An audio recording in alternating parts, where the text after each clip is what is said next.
An old man named Rotan lived on the quiet edge of a small village. His house stood alone beneath tall trees, its wooden walls weathered by time.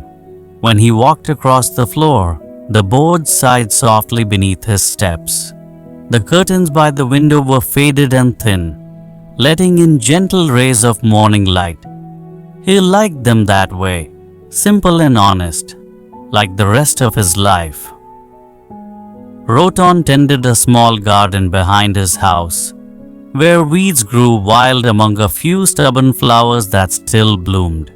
He shared his home with a black cat named Shadow, who was more like a companion than a pet.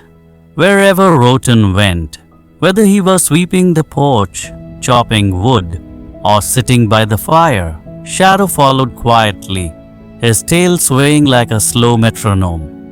Rotan had lived many years.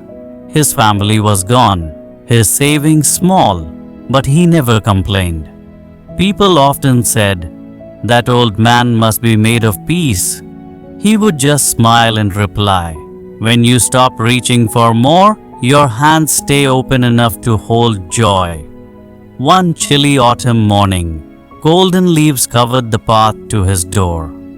Rotan stepped outside with his broom, brushing the porch clean while Shadow prowled nearby, chasing the swirling leaves. Then suddenly, Shadow froze near the old clay pot in the corner. He meowed sharply, pawing at the ground as if he'd found something. Rotan chuckled.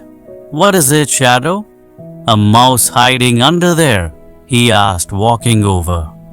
But when he knelt, he noticed a small wooden box tucked beneath the bench, dusty, but with a faint shine from its golden lock. "Well now," he murmured, "looks like the world's left me a little mystery." He took the box inside, setting it on his table. It didn't open. Still, there was something about it. A quiet pull, a whisper that seemed to say, "Inside lies what your heart has been waiting for." Rotan smiled faintly.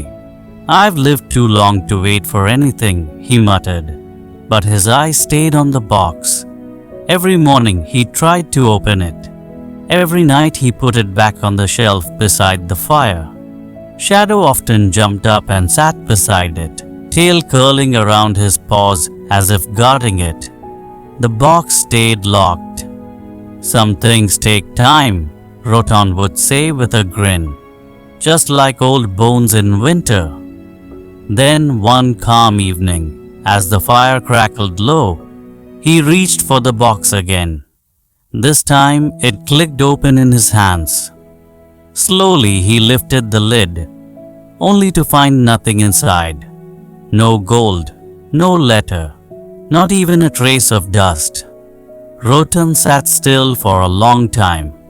Then Shadow rubbed against his leg and purred, a deep, steady sound that filled the quiet room.